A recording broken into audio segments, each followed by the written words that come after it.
Sage Wanderer here, and welcome to the sheep pen, where no goats are allowed. Before I get into the video for today, I would kind of like to throw up the bat signal and throw out a special request for some financial assistance. I want to give thanks to all of you that have been supporting me, and there's a couple people in particular that pay my basic bills and help me to survive so that I can continue making videos instead of digging ditches. But I've had several donors that encountered some financial issues or change of life. One person retired and their income was greatly reduced. Another person got married and their spouse is supporting them so they don't have to work and they don't have any of their own money, but their spouse doesn't believe in tithing, right? So any kind of small issues. And then, of course, Christmas is the big deal. This is always the thinner time of the year. And my property taxes are also due this time of year.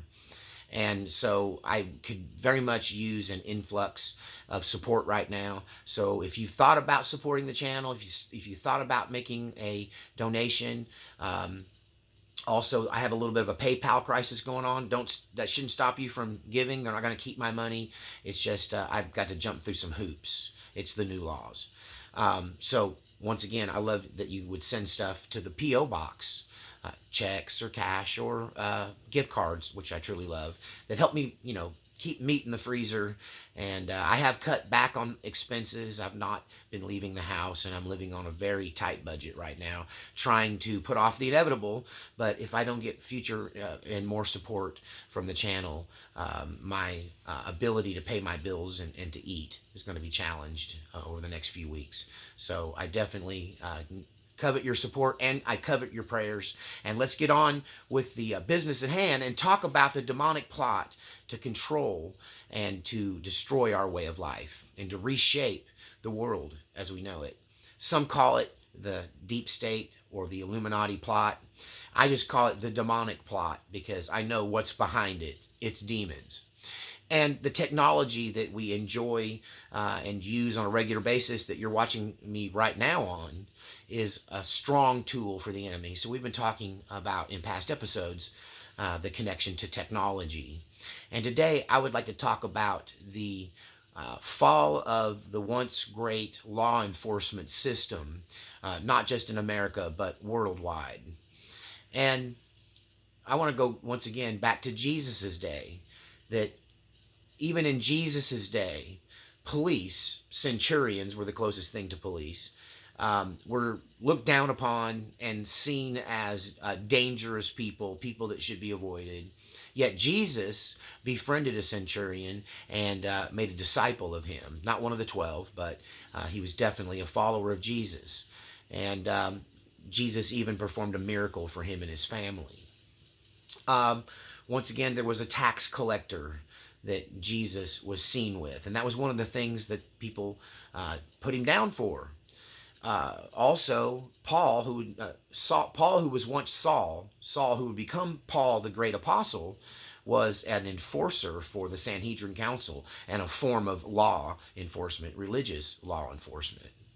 But yet, he was able to walk away from that position and become one of the great church planters and writer of more than half of the New Testament. So I'm not trashing cops here, right? I'm just saying that people who do that job have been looked down upon through the centuries, since the very inception. And it is because of a thing we know of as police corruption and abuse of power. And when this starts to really you start to see this all throughout history, but we're entering a period of time where it's gotten worse and worse as law enforcement is more it's more abundant. There are more of them. They have more finances behind them, and therefore corruption is more commonplace, probably than ever before. One might argue that this very technology, which is used by the enemy, has also been used by the powers of light to expose corruption within law enforcement. For me, you can look back at the Old West and you can see lots of law enforcement villains. Sometimes it would be hard to tell whether the person that was your sheriff was a sheriff legit or a gunfighter with a past who changed his name and got a job as a policeman. with the advent of records being kept on people, and ultimately technology and computers were able to do background checks on people, at least to check that they are who they say they are, right? And that has helped in so many ways to cut down on certain kinds of police corruption. But ultimately, I believe that two things have led to the downfall of true and good policing in our country. And that was, number one, the death of the greatest generation. That the men that survived World War II had a grit and a toughness and a heroism about them, and it permeated all of the whole generation, and especially those who were returning war heroes. Most law enforcement, when I was a child, was made up of World War II veterans. And definitely the people running the show were World War II veterans, and they were blooded heroes, many of them decorated Marines and soldiers and sailors and Air Forcemen. And these men came to us prepared for the job. And also, the other thing that has changed, besides losing the greatest generation, they have passed on now. But the other problem was the hiring methods and the training methods of police officers. It's it's really, for me, a strange trip to get from that greatest generation level of law enforcement that I grew up with, men who would wade into gunfire to save other people. There were even men on the streets. You know, one of the first mass killing events in America was when a former veteran, or a veteran from a former war hero anyway, who had a brain tumor that caused him to lose his mind. He climbed up in the top of a tower at the University of Texas in Austin and opened fire with several military grade weapons. And but it was those same veterans who went into the local pawn shop there and told him what was going on, and received from another old World War II vet a rifle across the pawn shop table to go up and storm that tower and take out that madman and stop his rampage.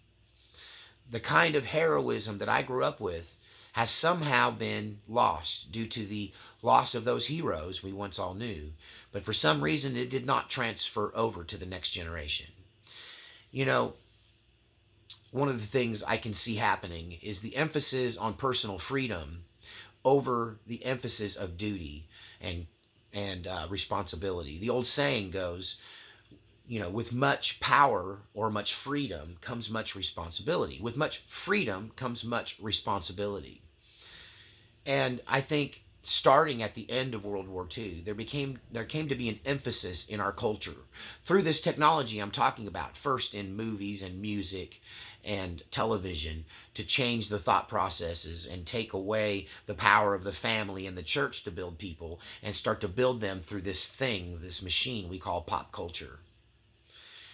That in my lifetime, television shows and movies went from emphasizing the heroic efforts of these very real men in World War II and telling heroic, chivalric stories that caused people to be to have a desire to do the right thing, to help the weak, to stand up for the innocent and the weak, to defend people, and to be a keeper of the peace and justice in your realm and in your area. That's what most of these old television and movie shows, television shows and movies were at the beginning of all of this. But I watched them in my lifetime segue over into a display of all of the weaknesses of people, and a celebration of immoral and weak morals and weak integrity, weak ethics.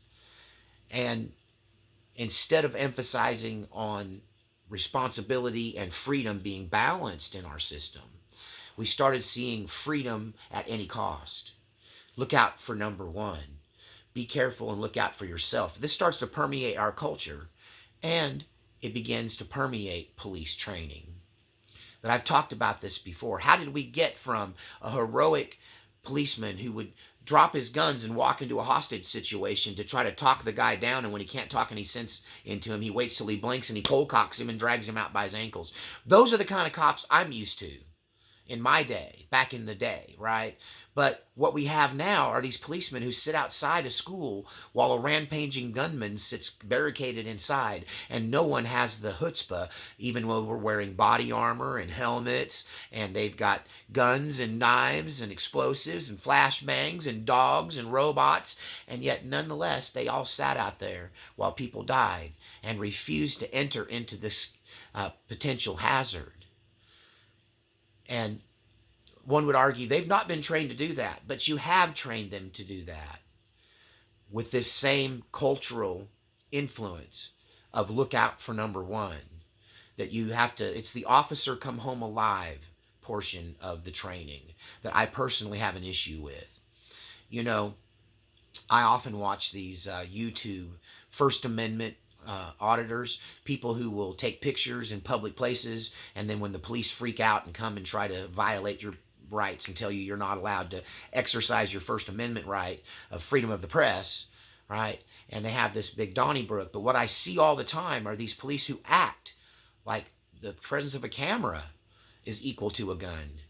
That they assume everybody's about to shoot them, everybody's out to get them, right? And yes, it's a hazardous job, but they have been pre-programmed with this whole idea that the most important thing for them is not protecting the innocent. The most important thing in their training is not to follow the Constitution. The number one most important thing that is echoed in these policemen's mind over and over and over again is come home alive. Nothing matters as long as you come home alive. Get away with whatever you got to do as long as you come home alive. And that was ringing in the ears of all those men who sat in that school hallway and refused to go down that bottleneck of destruction and face a lone gunman. And they let people perish. Because the most important thing is they got to go home to their kids, to their life. Contrast that with the mindset of a hero that says it's better that my kids are orphaned, right, than evil allowed to be permitted to exist in this world and do these things to people. That it's better that I die stopping them than it is for me to live and them go on being able to do what they're doing. And I really single out a particular guy who's a firearms instructor for police named Masad Ayub. He was behind this come home alive concept.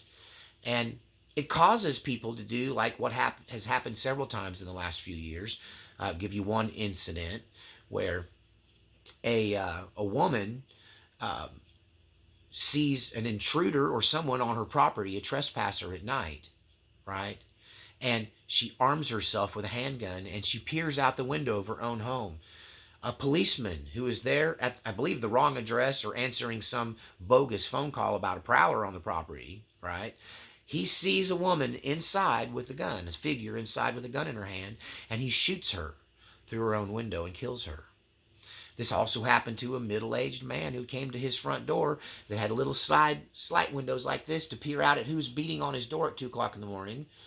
And he's holding a firearm, and the policeman sees it, and he's so afraid for his life that he shoots this homeowner through his own window, right? When he knocked on the door for him to reply. If you come to my house at 2 in the morning, I'm liable to have a gun in my hand. And this could be an argument for holsters, right, and proper gun handling, but it shouldn't have to be. You see, it used to be when you called the police, they came and helped you. Now they're just as likely to terminate you for calling them, or to jail you when you call them, as they are for them to jail somebody you call on. Does that make sense? It shouldn't make sense, right? That now they're a big part of the problem and not the solution they once were. Now, one could argue that there was always corruption and bribery and nepotism and financial abuse within the system from the beginning. But as the Me First movement started to solidify in this country, it began to leach into our most sacred institutions: the church, the government, the police force. And you start to see policemen who decide that lying to the public is better than being accountable for the things they do.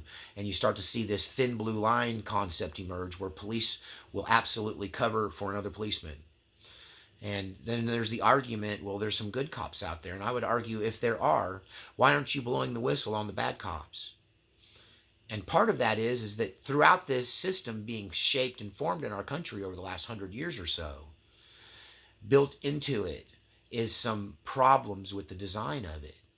And I want to go back to the spiritual on this because I'm not trying to be political and point out this is a demonic plot. That what you're seeing is this 100-year plan to destroy our country. They've infiltrated the training portion and the hiring portion of our law enforcement. They retired out, forced out, or bullied out all the real heroes over the last 20, 25 years. And what you have left is something that bears no resemblance to the previous system. And the only thing that has kept this from really twisting off is the advent of body cameras and video evidence, starting with basically Rodney King and going up to the current timeline, that now the all-seeing eye of video is everywhere. And it does tend to reel them in, but yet even that is not sacred. That body cam footage is often accidentally deleted. Don't you wonder what happened to the footage in the prison where Mr. Epstein hung himself? Yeah, like sheetrock hangs itself. Okay, so what we have then is basically a cowardization of law enforcement through these training practices. And we see a diminishing in their ethics because they're not accountable. There's a problem when the answer to policing the police is to call the police. If the answer to police corruption is to call the police, that's a dead end. And there's a lot of political concepts one could engineer to fix this problem. But this channel and this story is more about how we got here, and to point out to you that this is not natural occurring things. This is a well thought out plan to turn our help into our hindrance. People should go to the church for help, but yet they end up molested and hurt. People go to the police for help, but they end up in prison or killed. People go to the government for help, and what they really get is another pork barrel spending package that's got this much help for the people and this much help for the corporations. Many of them not even based in America. Foreign corporations even. The corruption level within our systems is not by accident. It's by demonic plan. It was created, nurtured, planted, watered, and harvesting, all from a demonic plan that was set in place. And part of this channel is to blow the whistle on this plan. As an exorcist, I can see the devil's fingerprints in every portion of this. What the devil has done to our family, causing disunity in our community, causing polarization in our politics, defiling and watering down our priesthood and our ministers until many of them are more corrupt than the people they preach against. And our police force that went from protect and serve to comply or die. The abuse of power within the law enforcement is something that is not necessarily new, but has exponentially compounded in my lifetime. For me, it goes back to a place called Ruby Ridge in Idaho, where a family, whether you agree with their politics or personal beliefs or not, had the right to exist unmolested, gets forced into service for a corrupt federal agency to entrap people when he fails to comply with the orders of the corrupted law enforcement that are trying to force him to comply to their wishes and become a confidential informant. When he refuses to do that, then they lay siege secretly to his property, surrounding him with U.S. Marshals, with military training, military weapons, and a military attitude. And In the course of action, I believe it was a U.S. Marshal was shot, and a 14-year-old boy, 12 or 14-year-old boy was shot, Randy Weaver's son. And then the travesty of travesties is that, of course, a family friend was also shot and I think later died. But the travesty of travesty, the true tragedy in all of this is when Vicky Weaver, the wife of Randy, a mother of three, steps out onto her own front porch during this period of time while her husband is being fired upon by the federal government. She steps out in a moment of panic, and a U.S. Marshal shoots her through the head with a .308 rifle while she is holding the baby in her hands. The baby survives, but she obviously did not. This travesty of justice, this malpractice, even if it was a mistake, should have been punished, and punished severely. And the men of the greatest generation probably would have. But by then, the baby boomers were in charge. You know, some of the people that are involved in some of those occurrences that happened in the 1990s where federal law enforcement committed murder in the open and got away with it. Many of those men are now in charge of our Department of Justice and other high-ranking positions within our government. I won't name names, but don't take much digging till you find somebody who's standing on the ashes of a church where 19 children were killed and numerous adults were burned alive, playing with a human skull and posing for a picture. That this kind of unbridled use of violence is not only not prosecuted criminally, but many times the people involved are promoted and praised for their vicious acts. The sniper in question was not fired, nor was he prosecuted. There seems to be absolutely no repercussions for shooting an unarmed woman whose only sin was holding her infant child in her arms on her own property, on her own front porch. So the problem within the police force is the demonic has infiltrated it.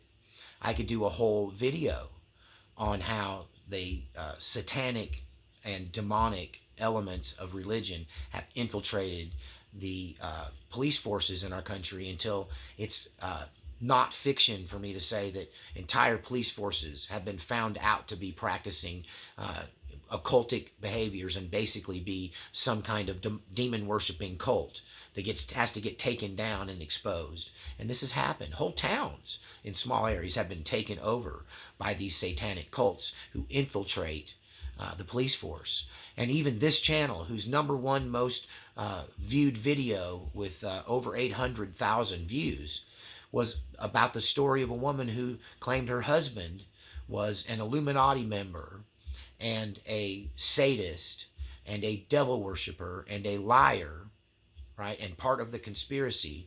And he was involved, and he was employed by LAPD, according to her story. And that she told me, when I asked her, would the police stand up against a world takeover by a shadow government? And she said no, because we already own the police. They're either on the payroll, they're being blackmailed, or they're true blue believers in the takeover and destruction of our country and the replacement with some kind of brave new world order. This infiltration into our law enforcement, this corruption of what was once a just thing. I went from being a back the blue guy to being pretty much on the opposite end of that spectrum, even though one of my best friends till recently was a police officer. Nice enough guy, but he never talked about his work. And I don't know who he was at work, but I once upon a time was what you would call a fop, a friend of the police. But my attitude has changed, and a great deal of that has to do with these First Amendment and Second Amendment auditors on YouTube who put cameras on and then stand up for their constitutional rights guaranteed to them by law, while police officers routinely and repeatedly, through various forms of intimidation, threats, lies, or just straight up false imprisonment and arrest, will arrest these people for doing constitutionally protected acts in a public place in broad daylight. You know, you're not required to just surrender your ID to anybody that asks you for it. And police have to have um, a reasonable articulable suspicion that you have committed a crime or are about to commit a crime before they can ID you, with few exceptions. That's true in most places.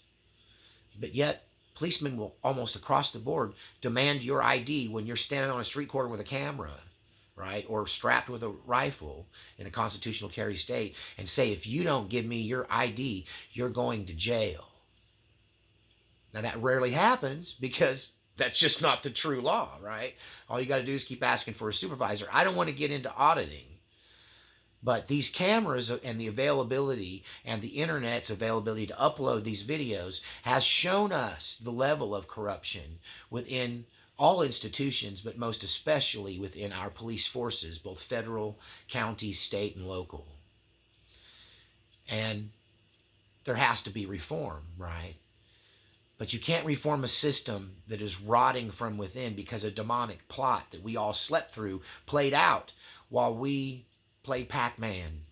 You know, my generation is the one that dropped the ball. It's our fault. It's part of why I made this channel to begin with, to try to make a difference. Because I feel like my generation was handed something great by the greatest generation. And when it came our turn, we went fishing. Right? We didn't do the hard thing. That's why this channel is about doing the hard thing, right? And I'm going to continue to talk about all of our institutions and things that we once highly valued and how they've all been corrupted, and not by accident. There's a demonic plot in place. They're playing it out like a playbook. People like me have been telling you this for some time, and we've been called kooks and conspiracy theorists. And you know, I don't have to prove to you that this is happening. You can see it. What I'm here to do is offer you this concept that this is a spiritual war, that we fight not against flesh and blood, but against principalities and wickedness in high places, powers of a supernatural sort, that they have worked through their human hosts to bring death and destruction to our way of life and to our country. And unless we humble ourselves and turn ourselves towards God, unless we reject the demonic in all its forms, unless we walk away from this technology that is being used to destroy the minds of men, women, and children throughout our nation, and the world, the whole World Wide Web, if we don't start to police our own things that we see, the things that we watch, the things that we involve ourselves in, if we don't reach towards a higher level of ethics, towards a higher level of righteousness, towards a higher level of the light, if we don't reject the darkness in every way, if we don't shine a light on this and say, look at this demonic plot that has been played out before our very eyes, if we don't stand up, then they win. In future episodes, I'm going to talk about what it looks like if they win. What is the end game of the demonic plot, and what does that look like for our future? Hang on to your hats, ladies and gentlemen. It's just starting to get good up in here. So, not trying to bash the police, but I am calling for police reform.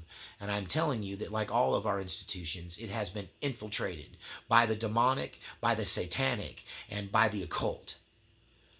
And they are working in concert, in synchronization, to bring down these great institutions from the inside out. And we need to practice a higher level of vigilance and accountability. If we don't do something, if we don't say something, if we don't change something, then who will? Do your part. Be like the greatest generation. Do the hard thing. That's what this channel is about. That's what this message is about. And with God behind us, through the Holy Spirit's guidance, we can denounce the enemy. We can expose the tendrils of the Hydran beast. We can make a difference. And you can make a difference by supporting this channel so I don't have to dig ditches. I gave you my offering request at the beginning. Please don't forget to support this channel. I've had a drop off in support from the holidays, from the economy, from life changes and folks. And I just want to keep spreading the word. So dig deep and help a guy out, right? Help us with this message. PayPal in the description.